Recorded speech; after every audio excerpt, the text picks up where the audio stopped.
Okay. Thank you, everyone, for joining us.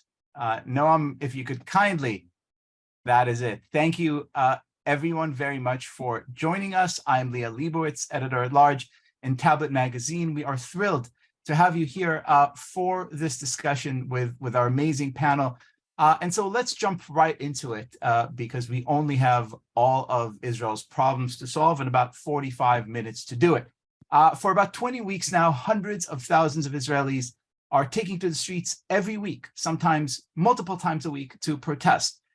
Why? What are they protesting? We'll find out more today, but it's clear that what has started as an opposition to the government's proposed judicial reform has blossomed into something much, much more profound, into some conversation about really what kind of country Israel wants to be. And it feels to us watching from afar that this conversation is really a continuation of some of Zionism's essential and century-old argument about whether Israel should be, a state for the Jews, a Jewish state, something else. And so because these protests keep on rocking Israel, because we here care very much and want to understand more, and because we at the Tablet, and this is shameless plug time, have just put out this here beautiful Tablet Guide to Zionism, available for purchase online at tabletmag.com/store with contributions from some of today's esteemed panelists, as well as Yair Lapid, Howard Jacobson, and many more. We figured this is a really great time to take a beat and ask some of the smartest people we know and admire to grapple with some pretty big questions. We asked 2 Israelis, 2 Americans to come forth, and if I read to you their full biographies, we would be here until after dinner. So I'm going to keep it very brief in alphabetical order as follows. We are honored to be joined by Michael Doran, Senior Fellow, Director of the Center for Peace and Security in the Middle East at Hudson Institute and former Senior Director in the National Security Council under George W. Bush. Michael, thank you so much for being with us. Aaron David Miller, Senior Fellow at the Carnegie Endowment for International Peace, focusing on U.S. foreign policy, and former State Department analyst and negotiator, most recently involved in trying to solve the minor problem of Arab-Israeli conflict. Anat Naschitz, CEO of Nine Exchange, life science investor and tech guru, and a very active member in the Israeli protest movement, and Dr. Gadi Taub, Israeli historian, author, op-ed columnist, screenwriter, political commentator, senior lecturer at the School for Public Policy and Department of Communications at the Hebrew University of Jerusalem. And I just need to catch my breath because this is indeed an amazing panel. So to jump right in and get us started, Anat, I want to start with you with an embarrassingly wide question. You're active in this movement. We're all watching it from afar. We see the masses of people, the throngs of demonstrators on Twitter. So tell us, what's going on? What are the hundreds of thousands of people, Israelis, taking to the streets week after week want? What are they fighting for? What's the end goal of these protests? Well, in a word, democracy. Let me explain what that means. I think we're fighting for survival, and I'm actually preempting your question more broadly in a minute. As you know, we have a system which is not at all similar to most democracies that are a lot more robust. And in the US, people have the luxury of truly separate branches of government. They have luxury of a constitution, of election systems that are quite different and therefore have dispersed powers and authorities. And we don't have any of those things. And we woke up one morning on January 4th and discovered that the new government intended to politicize the judiciary, which was the only instrument really to protect human rights in the absence of all of those things I just talked about. And then we saw that there were 153 laws behind that actually meant to obliterate one by one every single thing that we thought that we wanted to be as a country, and every single thing that enables the survival of Israel. And I'll explain why. As you know, tech is about 25% of income tax in Israel. It's about 54% of exports. It's about 60+% of purchasing power. And tech relies on investment from abroad. 85% of that at least comes from abroad. Tech investment has gone down by 75% quarter on quarter compared to last year versus only 50% down in the US. You've seen what happened to the shekel that's dropped from, it was 3.11 to the dollar in a year ago to now 3.6. All the analyst reports, Moody's, S&P have cut their forecasts. So those are things that are hurting our economy already. If there's no high tech, there's actually no engine of growth. And the demographics in this country are not helping. So the direction in which these things are going are actually significantly jeopardizing the very survival of this country. I can share with you a final note on this question. My daughter is a senior in high school, is currently in Poland on the Holocaust trip that people do here in high school. And I wrote her a letter. Hopefully she's not listening, so she doesn't know, but they asked me to write, something about the legacy. My grandparents escaped the last minute. I'm not planning on contributing to this threat on the very existence of the country that they fought so hard to create. Thank you for that. I obviously have many follow-up questions, but I will leave them for a little bit later. Before I kick things off to our next panelist, I want to remind everyone, as we have all spent approximately 3 years living on Zoom, by now we probably know this, but it bears repeating. If you have any questions for this panel, for the panelists, kindly use the Q&A function. And now to you, Dr. Taub. About 2 weeks ago, I saw you a keynote speaker at the counter protest, the big kind of it was called sometimes the right-wing protest in Israel, or whatever it was, voicing a very different interpretation of what's going on. So when you listen to Anat and when you think about the situation in Israel right now, what do you see from your side? Well, I guess it's the opposite point of view, because these demonstrations are out to prevent the democratization of Israel. It is a serious mistake to think that Israel is a democracy. Israel is a juristocracy and has been so for a long time. People don't realize that in Israel, legal advisors to the ministries have veto power over policy. They don't realize that there is no limit to the power of the Supreme Court, that it can annul any government action whatsoever and has no official limit to its power, including intervening in what we have for the writing of a constitution, which is our basic laws. So if you look at the wide context, the old elites of Israel, the labor elites which built this country, lost power to Menachem Begin in 1977. What has happened since is that they have moved to preserve their hegemony by entrenching themselves in other institutions, above all the Supreme Court, but not only the Supreme Court, the bureaucracy, the security apparatus elsewhere, and they have gradually shifted the centers of decision-making to these places. And now what happened is that those who felt that they were bursting into the public scene and demanding their proper share in Israel's democracy have been frustrated after 77 by this move of decision-making to the judiciary, and are now demanding restoring the balance between the branches of government, so that the center of government is, as it should be in a democracy, in parliament. And these elites will not let it happen. Now, there's various avenues to this argument, but I want to at least register that the demonstrations are not the important thing. We had a coup.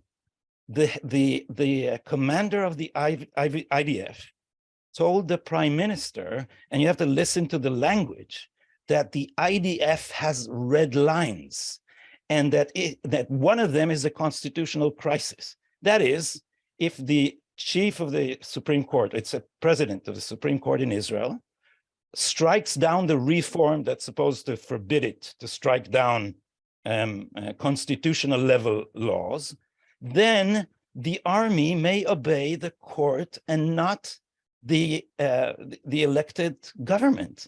This is what broke the back of the reform, because it had a clear mandate from the public before the hysteria broke out. So I make only one last brief point, because Anat mentioned it, and the people who the members of the Protestant movement keep saying this. They say that in Israel, we don't have a separation of the branches of government because the executive controls parliament through a coalition, and then it will also control the judiciary.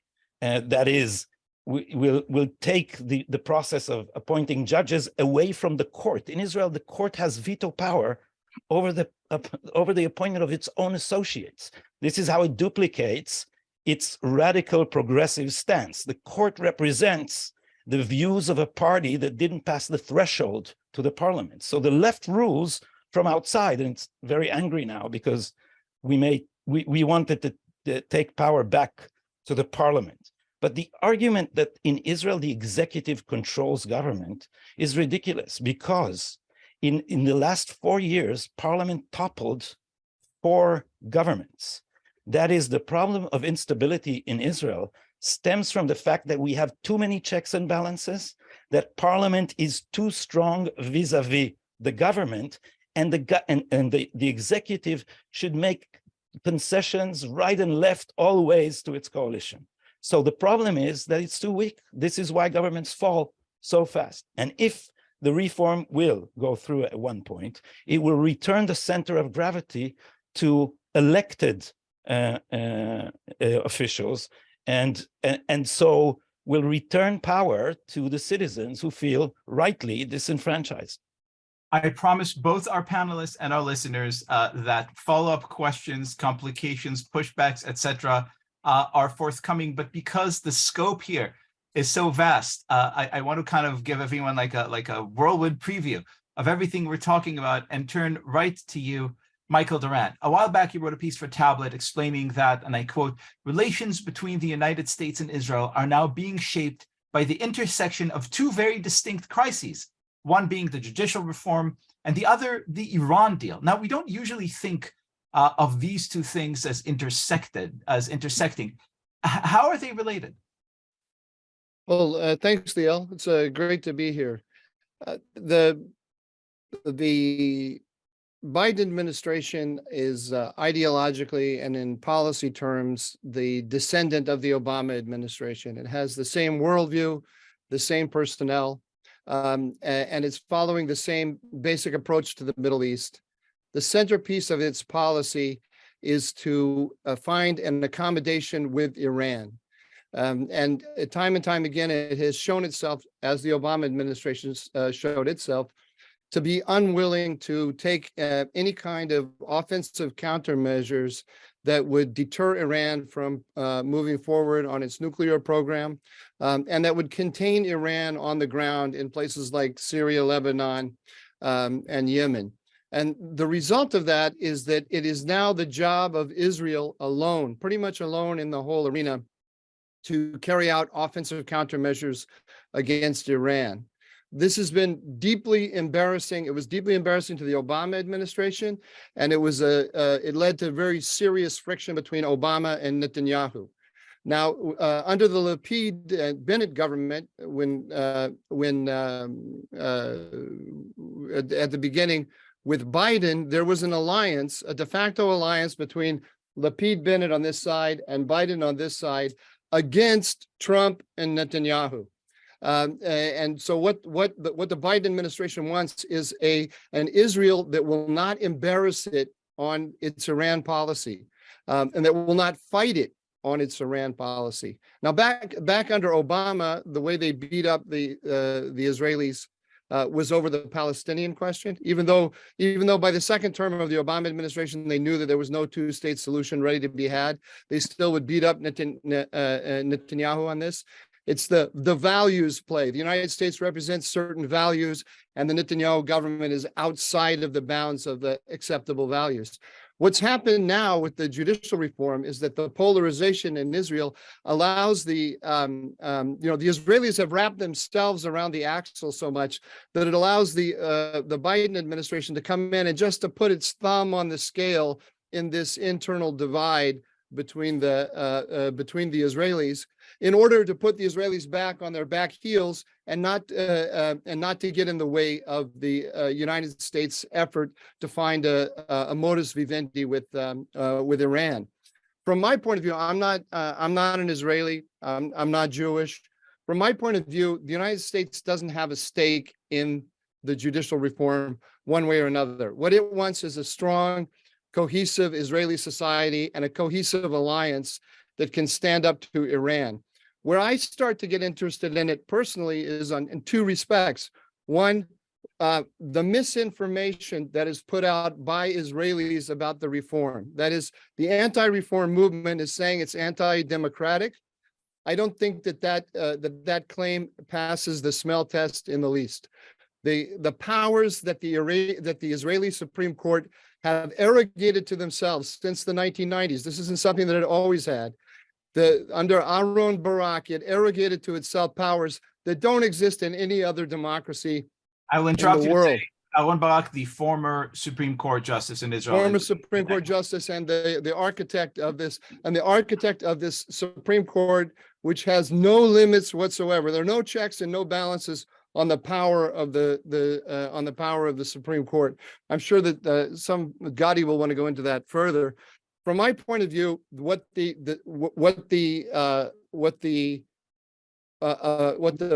supporters of the judicial reform have put forward is legitimate within democratic politics, and the United States shouldn't be putting its thumb on the scale one way or another. I wouldn't be interested in intervening in this debate at all, except I see the Biden administration using it in order to hamstring Israel, in order to make sure that Israel will not be an effective opponent to its misguided Iran policy. And that's what I see happening. Thank you for that. Aaron, I imagine listening that you have a somewhat different take. You recently wrote a piece in the Washington Post encouraging Biden to respond boldly to what you described as a crisis in Israel. What should the administration, American administration, do now, in your opinion, and why? Let me just make an overall point. First of all, it's a pleasure to be here, Liel. Thank you with Anat, Mike, and Gadi. Let me make an overall point on the Biden administration. If Joe Biden were on this call and he were prepared to be honest, he would say the following. The greatest challenge to this republic, the American republic, is not President Xi, it's not the supreme leader, it's not Vladimir Putin. The greatest challenge to this republic is our own dysfunctional democracy. It's us. And as a consequence, there really is no foreign policy challenge that is more compelling for this administration than trying to repair the dysfunction in our democratic system. And I suspect Israel is an important issue. So-called judicial reform has gotten the attention of the administration. And I think, yes, the administration has weighed in for a number of reasons. Let me just make a broader point. I'm not an Israeli and I don't play one on television. I'll let Gadi and Anat fight this one out, although I have my own views on liberalism and the importance of judicial review. But Israel is turning 75. And it is striking, but not unusual for a young nation with a very ancient past at 75, that neither the borders of the state of Israel or the identity of the state of Israel, as evidenced by what's gone on over the past 4 months, has been fully formed. It's not unusual. In 1851, 75 years after our independence, neither the borders of the American Republic nor the identity of the American Republic were yet fixed. That was a decade before a transformative civil war would create, according to some historians, and I would agree, a second American Revolution and put the United States on a more extraordinary and I would argue equal trajectory, a more inclusive one. The question, however, for Israelis is not the question that we faced. We have non-predatory neighbors to our north and south and fish to our east and west. What one historian, I wish it had been me, described as our liquid assets. That situation, the fortuitousness of our geographic location, which no other nation in the world enjoys, gave us the time and the space to begin to resolve both the issue of borders, and we've had very dark chapters in our history, and the issue of our identity. What kind of country would we be? Now, I'm not an Israeli. I'm an American. I'm a member of the American Jewish community. But as I look out, I see Israel is 75, an extraordinary nation. And by the way, the UN Sustainability Report just identified Israel as the 4th happiest country in the world, followed by Finland, which has been in place number one for a while now, Denmark and Iceland. Israel is the 4th happiest country in the world, an extraordinary country, but it is grappling with challenges, frankly, that only Israelis are going to be able to address. I would say there's two possibilities here. There's the negative, inexorable view of the voices of history, which might argue this nation can't possibly resolve the questions of identity and borders. It's simply too difficult. It's not for nothing that Israel lacks a formal written constitution. Having a debate on those issues in 1947, and there were 3 drafts of a constitution. Ben-Gurion rejected them all because there were other priorities. The United States has a stake here. I agree with Mike, who I like, that in fact the Biden administration has in fact put its thumb on the scales, but not because of Iran. In large part because it still remains, however imperfect, a policy that it is the broadest conception of our national interest to support like-minded societies. One final point. The values proposition is incredibly important, in my judgment, to the health, resilience, and well-being of the U.S.-Israeli relationship. That values proposition is under stress. The notion of bipartisanship is now under stress. There are at least 3 views of Israel now. The Republican Party, which has emerged as more or less the Israel right or wrong party, and a divided Democratic Party, where most Democrats traditionally are very strong supporters of the state of Israel, but increasingly willing to be critical, and a smaller progressive wing, which wants to impose accountability. My real concern here, if there is an American stake in this, is that values proposition is undermined, and the image and the reality of Israel as a preferential democracy. Israel is a democratic polity, but it doesn't extend all of the same benefits, according to the Declaration of Independence, to all of its citizens. It is a preferential democracy. But again, how can I criticize? Look at what's happening here. So all democracies are imperfect. I worry, however, greatly that the image and the reality of Israeli democracy is now under stress. And I agree with Anat. I'd weigh in on her corner, frankly. I think democracy and the values proposition is in fact under stress, because as compelling as Gadi's argument can be, seconded by Michael, the reality is that judicial reform is not just about restoring the balance of the branches of government. Each of the members of the Israeli coalition have other motives as to why, specific agendas as to why they need to undermine the independence of the Supreme Court. Mr. Netanyahu, now on trial for bribery, fraud, and breach of trust in a Jerusalem court with 3 district judges, has a stake in this. Mr. Bezalel Smotrich and Itamar Ben-Gvir, who, in my judgment, would love to annex the West Bank in everything but name, has a stake in weakening the court. And the ultra-Orthodox, the Haredim, clearly, just on the basis of conscription, has a stake in so-called judicial reform. So I understand the need for judicial reform. We could argue all day long about the balance of powers. What I do wonder about is the other motivations of the 3 basic members of this government with regard to judicial reform. Sorry for droning on so long, but I felt it necessary to make a few of these points. Thank you very much. We have yet to cover very weighty questions of Jewish state destiny, etc. But before we move to this rapid fire part of the panel, I want to give our Israeli panelists an unfair advantage and ask each one of them one more question and ask them also to respond briefly so that we may address, as promised, anything and everything. Anat, listening to you, some of our listeners said, this is all very compelling, but we would like you to please say, what is it that the demonstrators practically want? In other words, what scenario, what would have to happen for those 100 and so thousand people to say, you know what, next Saturday night, we're good. We're staying home. We're going to a restaurant, mission accomplished. First of all, I'd love nothing more than to go back to my life. I have to say, that is the purpose.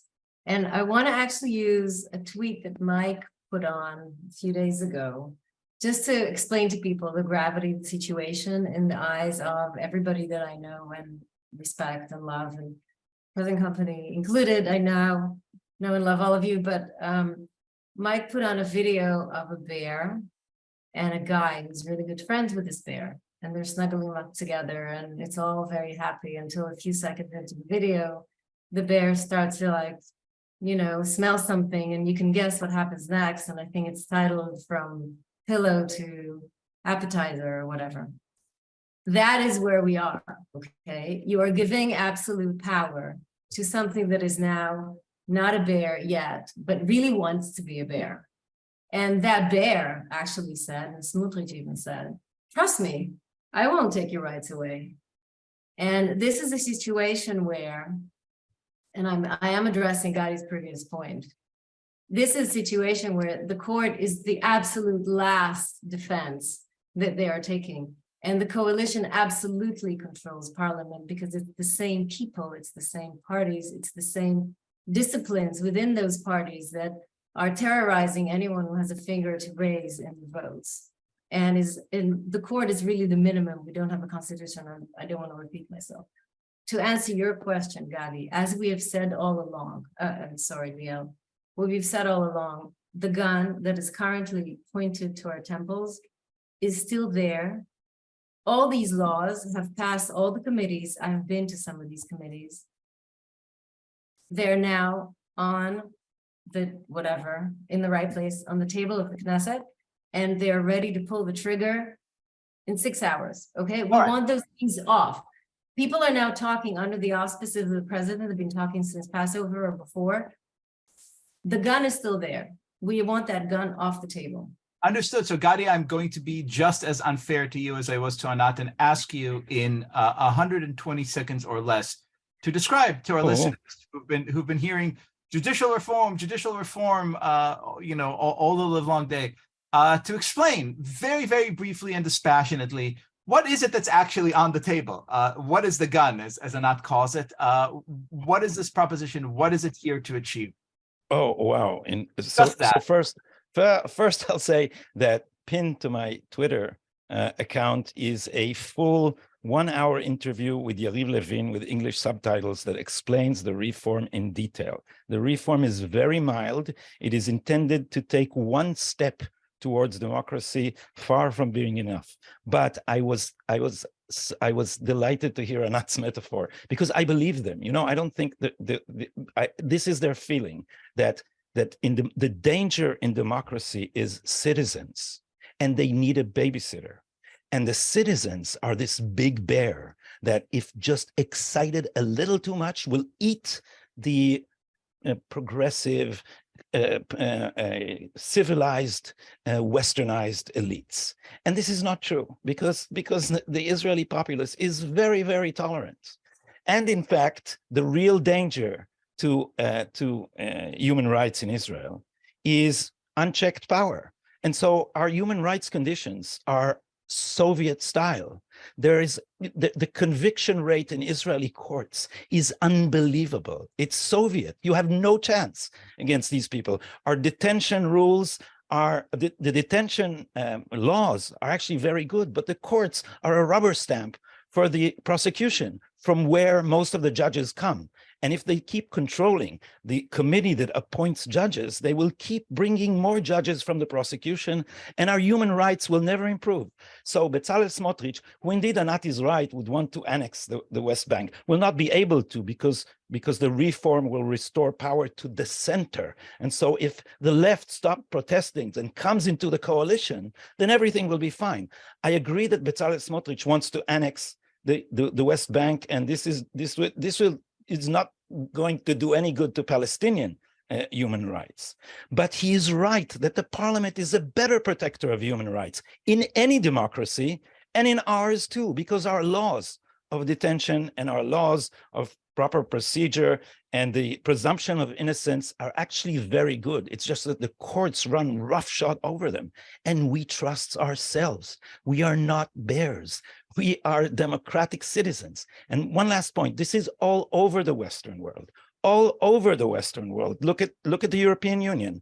People have begun to think about democracy as this danger to liberalism.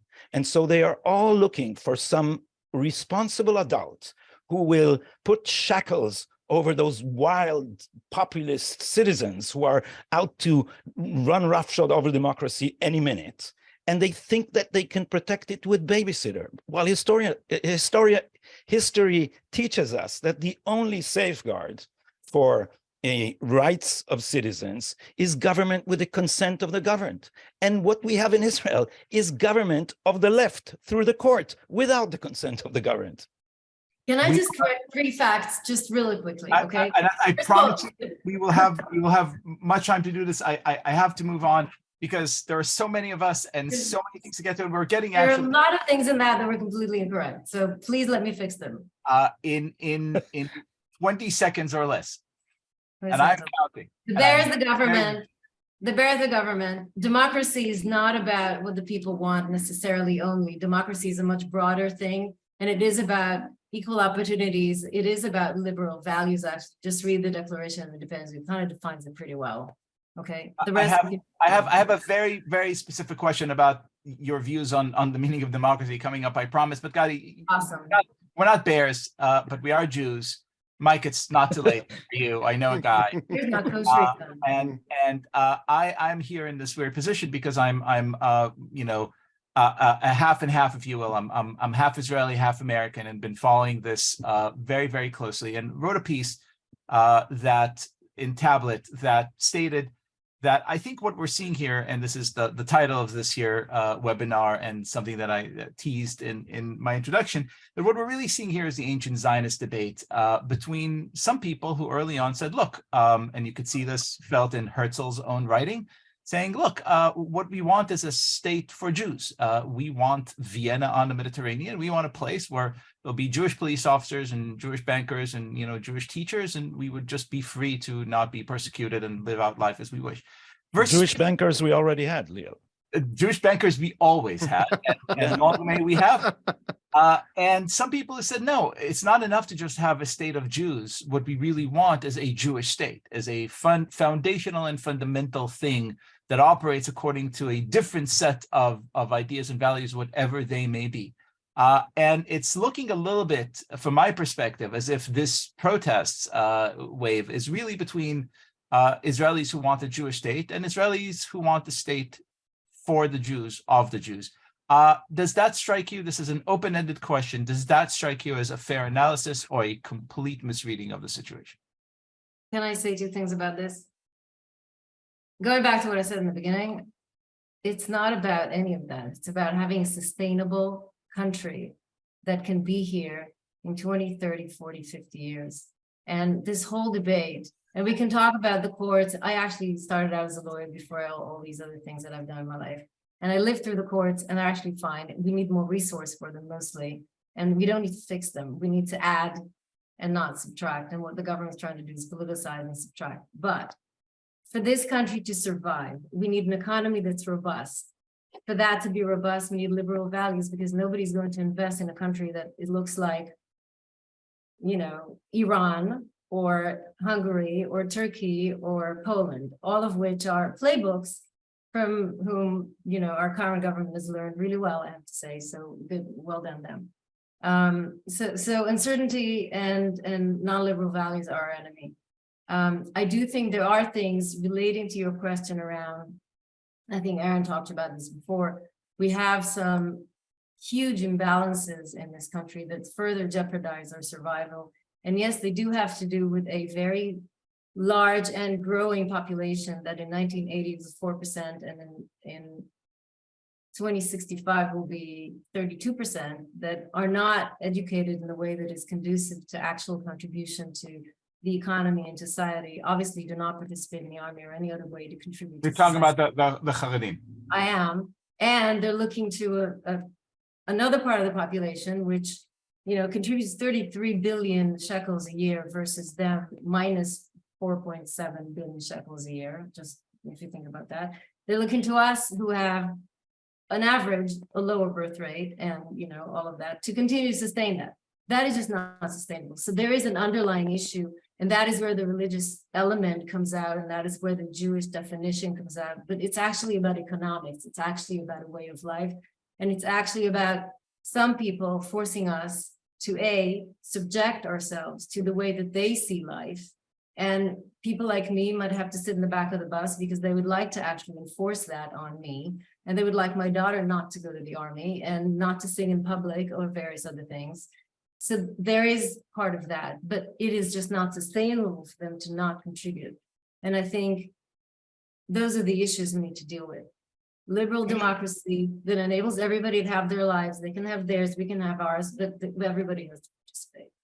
Any other takers here? Can I jump in here? Absolutely. I have the Goy perspective, which makes me completely objective here. But sorry, Anat, because I totally disagree with you. First of all, I don't think that the reform has anything to do with the economy, and I don't think it will have anything to do with the economy. There's nobody who's investing in Israeli high tech and saying, you know why I'm investing in Israeli high tech? Because I love the way that the Israeli Supreme Court can ride roughshod over any contracts if it wants to. When there are foreign companies and Israeli companies that do joint ventures, there's always the clause in the agreement that says if there's any kind of disagreement between us, we go to London or we go to New York in order to resolve these things. On the question of the Jewish state or state for the Jews, I'm sure that in the minds of a lot of Israelis, that is what's going on, and I think Anat pretty much said that that there's a fear on the part of the secular elite, which is losing out demographically to the religious nationalists and to the religious. There's a fear on their part that the values of the religious Jews are going to start playing a bigger role in the political and even the legal life of Israelis. But there's also a little bit of I'd say there's a lot of sleight of hand or circular argumentation involved in this. Because how did this all begin? It all began with the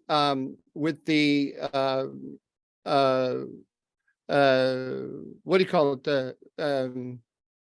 It's funny, only Hebrew jumped into my head. The cherem. What is a cherem? Go for it. Boycott. The boycott of Netanyahu by the boycott of Netanyahu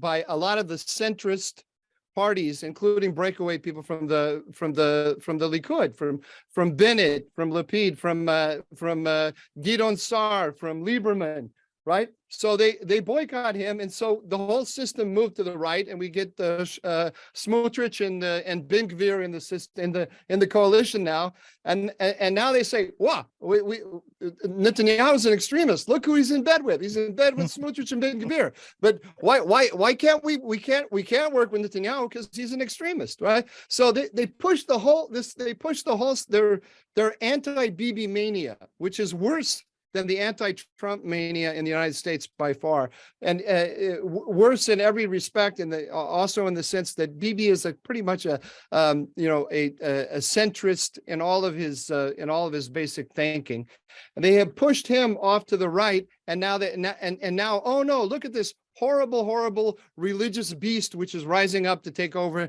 and eat the state. I don't see that as any realistic at all. Ben-Gvir is a narcissistic clown. He has very little influence over this government. They love him in the media. They love him. They want to talk to Ben-Gvir every day, all day long, because he scares the liberals to death. And because it allows them to make their argument that there is this huge religious bear that's about to eat the state. It's not going to happen. You go to Israel and you meet with people from the center left to the center right, and there's a lot of unity on all of the big basic questions of public life. The fragmentation of the political system leads to this feeling that there's a kind of extremism rising, but I just don't see it as the objective Gentile observer of these people. Not just objective, but wearing a tie. Okay, so it's time. Yeah, As an investor, I have to say something. I've been an investor for the last few decades, and I completely disagree with you on what you said about investors, because investors require, as part of the due diligence, stability and ability to protect their property. The courts are politicized, and they cannot prevent the government from taking their stuff away. They just not invest, okay?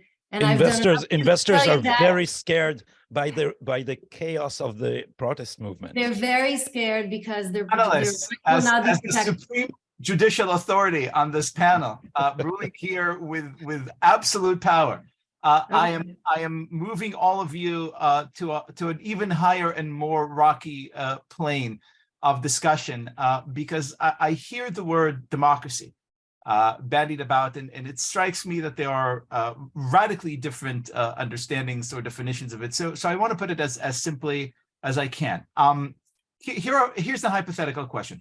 Let's say 2/3 of the Israeli public votes explicitly that they would prefer to live in a society where the Bible is mandatorily taught in schools, movie theaters and malls are mandatorily closed on Shabbat, as, by the way, was normal in this country about 100 years ago. Or let's say hypothetically that 2/3 of the country got together and voted to live in a society where head coverings are banned in public places, including schools, as is the situation right now in, say, France. Isn't it a core tenet of democracy that citizens of different countries are free to bandy about together and make these choices? Or is there something inherently wrong and undemocratic about any one of these options? I mean, a majority Democratic system, let's say 64 seats in the Knesset, next Tuesday, they decide that all people with blonde hair need to pay additional taxes on importing goods from the United States, all right? In the current system, that has a check and a balance. And in Israel's case, the check and the balance really is, and again, I say this as an outsider, not to compare our systems. We have a written constitution. It's been amended 27 times in 200 plus years. It's very hard to amend the US Constitution. We have a Bill of Rights. We have presidential veto power. We have a Congress that can serve to check and balance because it has two branches. As I see it, in theory and in practice, the courts become the only restraint and counter to a parliament, which is essentially, and Gadi may be right or wrong, has a blended executive and legislature.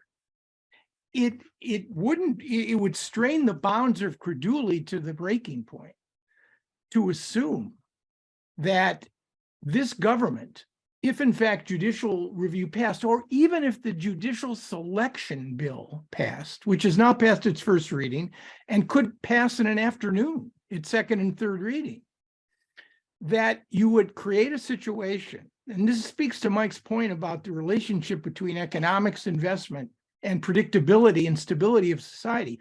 If judicial reform passes, I'd like to hear Gadi's response to this, and the court basically says, in a country without a constitution, that this is unconstitutional, and the so-called guardians of the state, I interviewed Ehud Barak yesterday, should listen to the interview. Carnegie Connects, Google Carnegie Connects Ehud Barak. Barak's concern is that the gatekeepers, head of Mossad, chief of staff, head of Shin Bet, basically will now be forced to decide whether, and Gadi raised this point, they should adhere to the courts or to the government. And you can see under those circumstances, a very dark set of outcomes, which could in fact include not just dysfunction and a constitutional crisis in a country without a constitution. You could see paralysis and dysfunction. The real question about judicial reform is not that there shouldn't be judicial reform. The question is, what sort of process should have been in play in order to create the kind of consensus that in fact would have produced the kind of changes and reforms that might actually have mitigated the need for what we've seen over the course of the past 4 months. This is why I raise the question, I'm not an Israeli, of the motives of the three central constituencies in this government, all of whom have a stake in judicial reform for reasons other than pure judicial reform. That is the problem as I see it. Gadi, I would love your response. Are you worried about the tax on people with blonde hair? Oh, this is the Jinjin I am. argument, the redhead argument. We call it, they keep saying, what if there'd be a majority in parliament that says that we should execute the redheads? Well, this is not very likely. And I think I've heard some things that made my ears jump, so I'll try to keep them in order. The first thing in order to say is that democracy only survives if the majority wants democracy. Democracy, ipso facto, cannot be imposed on a majority that doesn't want it. Luckily, the majority wants it. Now, Aaron is asking, what if the parliament makes a crazy decision? What will stop it? And he says the only check is the court. Now, I think this is a central flaw in the whole debate, that we are looking at the courts as a check and not as a branch of government. Because my question to Aaron would be, what if the court decides something crazy? And let me tell you, the court almost decided 6-5. It almost opened the gates for the so-called right of return of the Palestinians under the heading of family unification. That would have probably spelled the end of Israel. And my question is, what do we do when the court decides something completely crazy? You live in look, and not to mention our Supreme Court, which despite its own view of itself as an institution somehow above politics, and wholly designed to interpret the Constitution, has taken decisions which have outraged and brought into the streets millions of Americans. You live in an imperfect political culture in a democratic polity. The question is, how do you deal with the imperfections?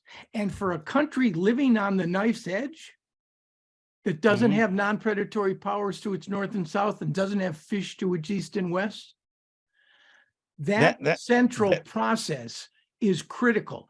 This is a country, maybe the fourth happiest country in the United States. This is a deeply divided country. And judicial reform has brought out, and I think you would agree with this, and Liel has said the same, some of the fundamental unanswered questions of what Israel is and what it should be. My only point to you as an outsider, and I'm not preaching, we have so many dysfunctions in our democratic polity. We live in a glass house. You had a peaceful transition of power. We had a significant threat to that transfer. I used to think Israeli politics were more volatile than ours. No longer is that the case. So I'm simply suggesting that I don't think President Herzog has a chance of creating a bridge between what's happening in the streets and what this government wants. I don't see, and I can't tell you what to do, I'm just suggesting for a tiny country living in a dangerous neighborhood, this issue can't be neatly contained. It's now out. We have Can I Yeah. please answer, guys? You've thrown can 10 stones at me, and you're not letting me Oh, finish a sentence. Gadi, I And it's haven't not a thrown in. reform. So It is a no, No I'm stone. I'm an Israeli. Stones are good. We're fine. We're fine with being stoned. everybody We're must get very- stoned. You have a minute. I'm not here yet. You're not stoned. I You're just not wanna there. say, Liel and I I- studied with. Sorry, Mike. Yeah, I just wanna everybody's say- interrupting you. Why don't you too? No. Yeah. That's what I want to say. Like Gadi, I like you and I agree with you, and I want to throw stones at you. So don't. It's just it's normal. That's normal. Yeah, Gadi, all yours. No, it's good. But I completely agree with Aaron's point. We can't afford to have one institution that is out of control. And our Supreme Court is out of control. And it makes crazy decisions. It also, this is amazing. People even didn't notice this. It recently announces that it had the power to void the results of a legal election. Did you notice this decision in the appeals about Bibi's ability to form a coalition? They actually said this. So the court is a branch of government, and it can make decisions, and these decisions can be destructive. And so when the court in the United States makes these decisions, Roe versus Wade, or else Dobbs, you have checks and balances, and you have a whole system in which you appoint judges politically, which all democracies do except Israel, and you have a system in which you can amend the Constitution. Now, Gadi, I'd like to interrupt and ask you a question in this exact point, because but let me answer when you I can. will, but I want to sharpen a little bit, because literally this is all the questions more or less coming from the audience ask, well, okay, this is great. So why don't you guys just have a constitution? Why can't exactly. you find a constitution? Why If you don't mind addressing that, Gadi, at some point. Can I address- Yeah, can I but address- please, I wanna guys, let no. Gadi I finish. have to. Sorry, I have to address some points that were directed at me. I was shocked by Aaron's point that Ehud Barak actually asked the question: who should the army and the police obey? They should obey the law. The law, the basic law, what we have for a constitution says, as it does in every democracy, that the army and the police are part of the executive and should only obey an elected government. When did we get the crazy notion that a court should start commanding the army? What happened? And you have to understand what happened here. Because what happened, Aaron, please let me finish. I listened to you very carefully. This is unacceptable and unthinkable in any democracy, because this is called a coup. And this is a class struggle. Look, I'll give you just one example, and I hope I have time to address the question What of Jewish example you state get? and what a democracy. One example of what really happened here. What, as I said in my opening remarks, what brought the reform to a halt was a coup by the armed forces. And the first inkling of this were the pilots from the 69 Squadron, which is a frontline F-15 Eagle combat unit, very prestigious. And they said they will not obey a dictatorship, or I don't remember what exactly the wording was. And this is what brought the reform to a halt. And then there was a breathtaking moment in Israel when an Air Force mechanic, a reserve mechanic, called in to my friend Erel Segal's radio show, and with an emotional voice said, look, I call on my fellow technicians, don't come to your reserve service. Let the pilots fuel their own planes if they think they can, because if they say that my vote doesn't count and their vote counts, then let them fly their own plane. And there you have the whole struggle over the reform in a nutshell. And now when Anat jumped on the idea of a constitution, this is what I said about the bear. And this is a mistake in democracy and connects everything we said. Anat. What Anat said, it connects everything we said. The desire for a constitution. People think this is, and Mike is right, the small secular elite feels that it is in demographic danger and it will be trampled over. And it wants to nail to the ground their rights through a constitution in case there is later a religious, dark wild majority. Okay, And so you can, and you cannot do that. In writing doesn't do that.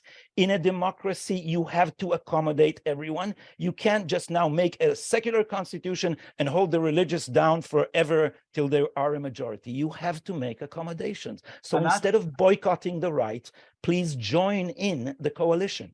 I'm so glad you said this, Anat. I'm coming right to you in a second, but this is very related to what Gadi said, because a lot of our viewers are asking precisely this question: what are the chances, Anat, and I'm going to let you answer, that this ends with political accommodation?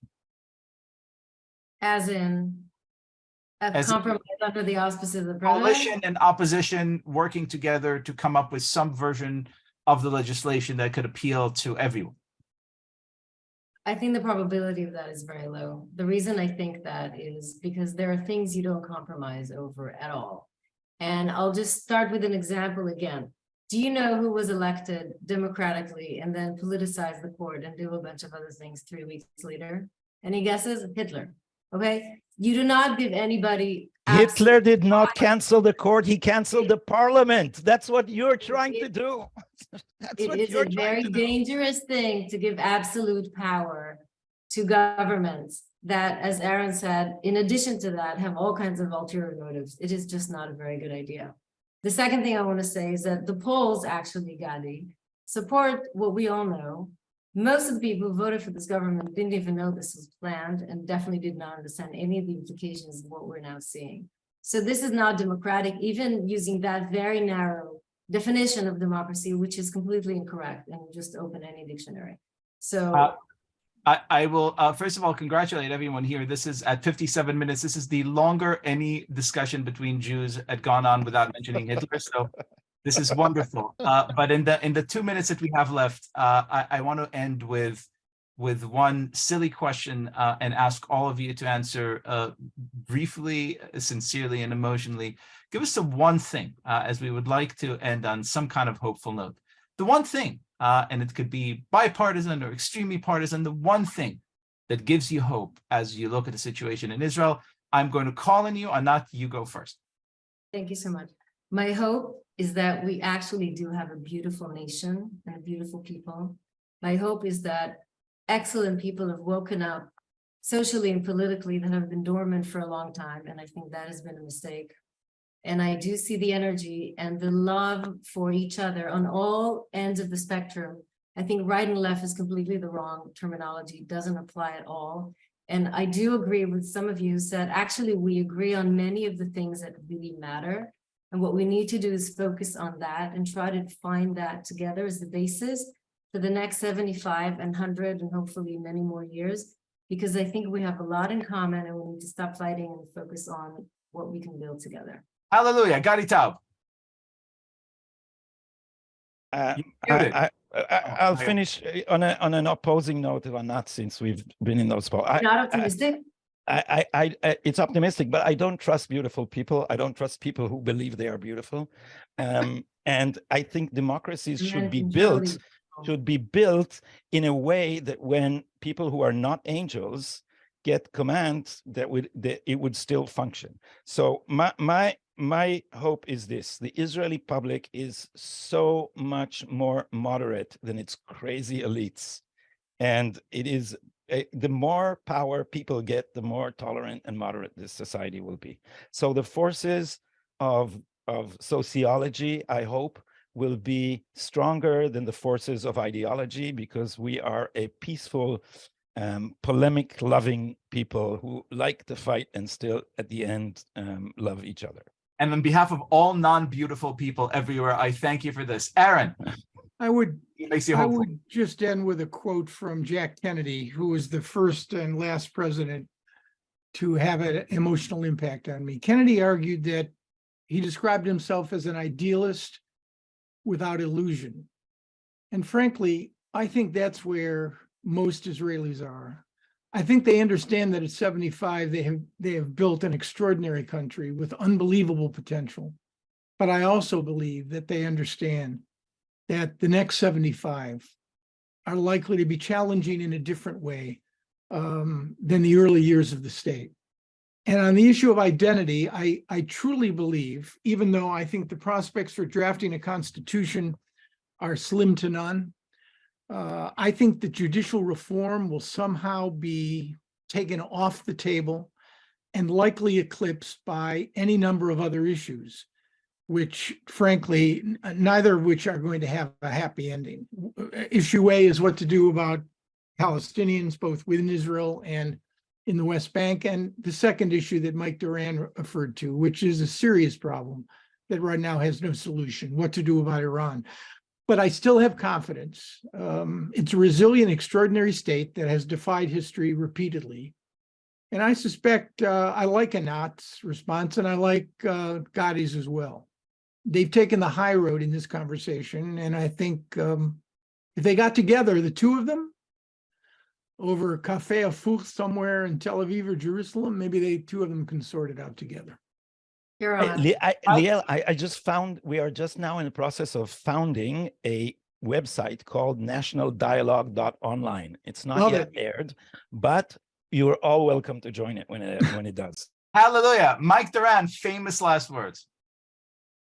I don't think there's any guarantee that this government is going to find the compromise position.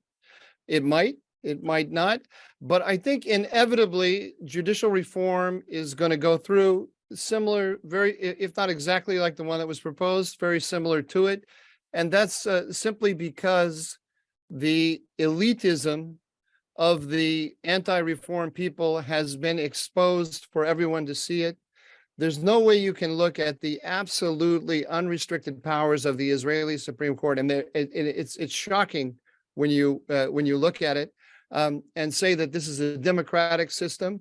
And it's very clear that the people who want to keep it to hold on to their position, social, cultural, economic position within the society. And I think that their position ultimately, for the moment, it's tenable because it is the position of the elite, and the elite is strong. But ultimately, it's untenable, and we're going to see a reform. But I can't guarantee it's going to be this year or next year. Next year, because